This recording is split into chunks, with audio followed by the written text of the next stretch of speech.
Durante siglos, todas las culturas alrededor del mundo han confiado en las plantas medicinales para cubrir sus necesidades de salud. A pesar de los avances médicos y tecnológicos de los que disfrutamos en la actualidad, la demanda de remedios a base de plantas no deja de aumentar. Y eso se debe a que algunos remedios naturales pueden ser más asequibles y accesibles que los medicamentos convencionales. Y mucha gente prefiere utilizarlos porque encajan mejor con sus ideologías personales sobre salud. Por eso quédate hasta el final del vídeo si quieres saber cuáles son las hierbas medicinales más populares del mundo, así como sus principales usos, beneficios y posibles riesgos.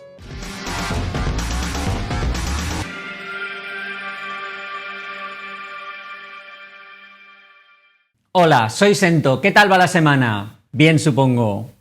Antes de que sigas adelante, debes saber que este vídeo solo tiene fines informativos, educativos y de entretenimiento, que no sustituye en ningún caso a la consulta de un médico y que no puedo ofrecerte asesoramiento personal sobre cualquier problema médico que padezcas.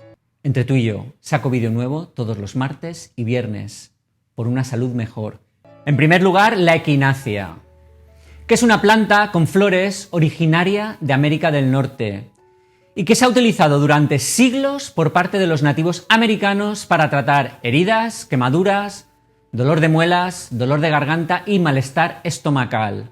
La equinacia se suele tomar como infusión o suplemento y hoy en día se utiliza principalmente para tratar o prevenir el resfriado común, pudiendo reducir el riesgo de resfriarse hasta en un 20%. Aunque su uso se considera seguro, ocasionalmente se han visto efectos secundarios, como náuseas, dolor de estómago o erupción cutánea. En segundo lugar, el ginseng, que en la medicina tradicional china se emplea para reducir la inflamación y aumentar la inmunidad, la función cerebral y los niveles de energía. Existen distintas variedades, pero las dos más populares son el Panax ginseng, considerado estimulante, y el Panax quinquefolius, considerado relajante. El ginseng contiene ginsenósidos, que poseen propiedades neuroprotectoras, anticancerígenas, antidiabéticas y de apoyo inmunológico. No obstante, es necesario llevar a cabo más trabajos de investigación. Los posibles efectos secundarios del ginseng serían dolores de cabeza, falta de sueño o problemas digestivos. En tercer lugar, el ginkgo biloba, o simplemente ginkgo, que es originario de China y tradicionalmente se utiliza para tratar una amplia gama de dolencias, como enfermedades cardíacas, demencia, dificultades mentales y la disfunción sexual. Se sabe que mejora la microcirculación y se emplea hoy en día mucho para el tinnitus o acúfenos. Aunque la mayoría de las personas lo tolera bien, algunos efectos secundarios serían dolor de cabeza, palpitaciones, problemas digestivos, reacciones en la piel y un mayor riesgo de sangrado. En cuarto lugar está el saúco, que ha sido utilizado tradicionalmente para aliviar el dolor de cabeza, el dolor nervioso, el dolor de muelas, los resfriados, infecciones virales y el estreñimiento. Hoy en día se comercializa principalmente como tratamiento para los síntomas asociados con la gripe y el resfriado y está disponible en forma de jarabe o pastillas, aunque algunas personas prefieren hacer su propio jarabe o té, cocinando bayas de saúco con otros ingredientes como pueden ser la miel o el jengibre. Sus compuestos tienen propiedades antioxidantes, antimicrobianas y antivirales.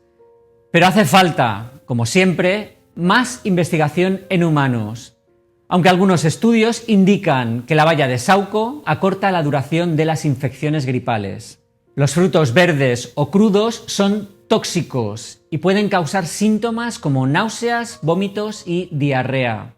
En quinto lugar, encontramos la hierba de San Juan o hipérico, que es un medicamento a base de hierbas derivado de la planta Hipericum perforatum, cuyas flores amarillas se utilizan para hacer tés, cápsulas o extractos.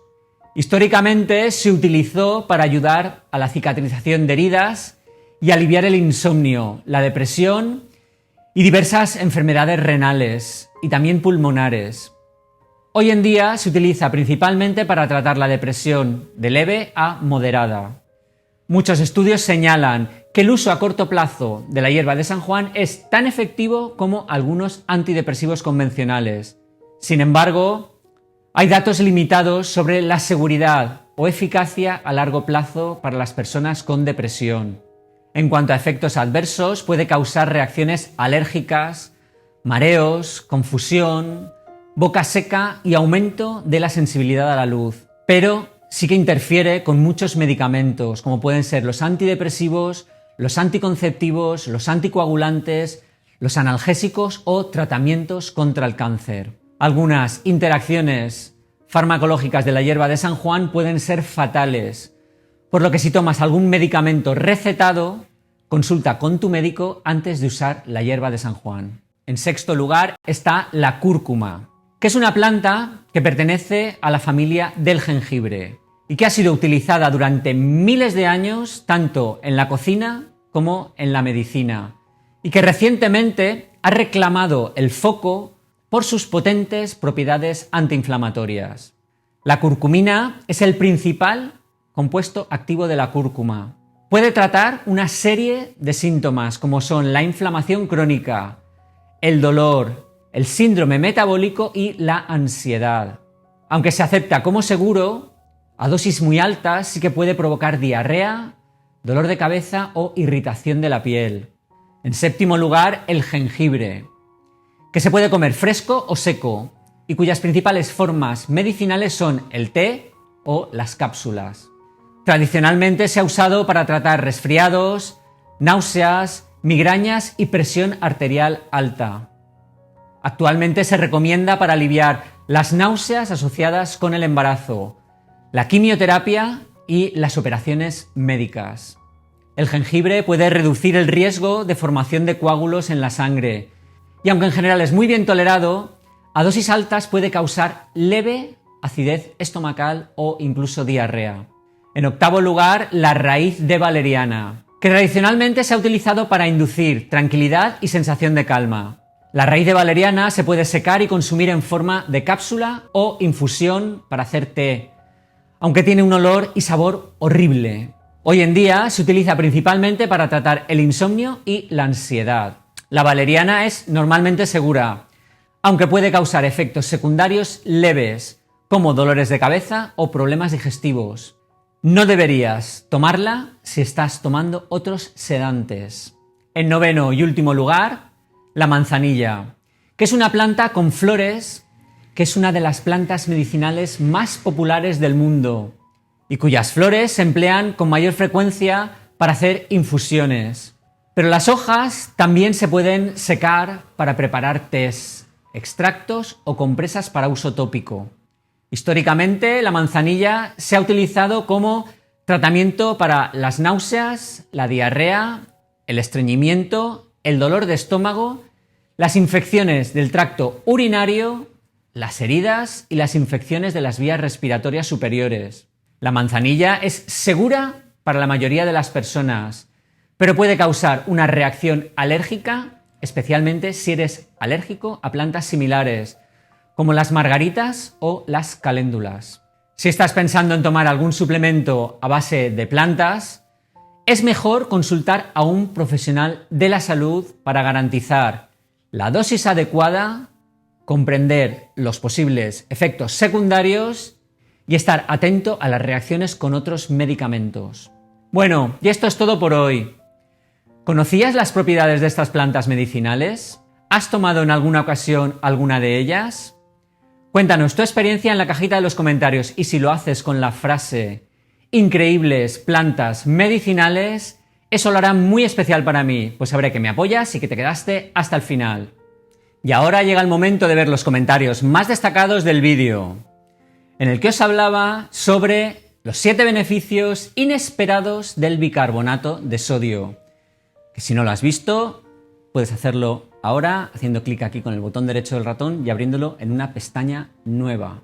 Y los comentarios más votados por la comunidad fueron Gabriela Ramos García, que utiliza el bicarbonato para la boca y le evita la placa, utilizándolo como enjuague. Gracias por comentar. Y María José Sánchez, que lo conoce como remedio para digestiones pesadas junto con el limón. Mi madre utilizaba esa mezcla con limón como purgante y no lo recuerdo como algo agradable. Un saludo. A todos los que participáis activamente en la comunidad, gracias por estar siempre ahí. Me dais fuerza para seguir adelante. Vamos ese dedito hacia arriba a los comentarios propios. Al menos que tu comentario tenga un like. Demuestra que te quieres a ti mismo. Únete a la campaña No más comentarios sin ningún me gusta. Ten en cuenta que siempre debes consultar con tu médico para obtener diagnóstico y tratamiento sobre cualquier condición, ya que él conocerá mejor que nadie tu dolencia. Además, recuerda que este vídeo solo tiene fines informativos y educativos y que no puedo ofrecerte asesoramiento personal sobre cualquier problema médico que padezcas, por lo que te pido por favor que ciñas tus comentarios a cómo mantener una buena salud. Por último, regálale un like al vídeo que es gratis y comenta, pues ayuda a que llegue a más gente. Y aquí puedes suscribirte al canal, gratis. Y aquí puedes ver un vídeo sobre los síntomas de deficiencia de omega 3.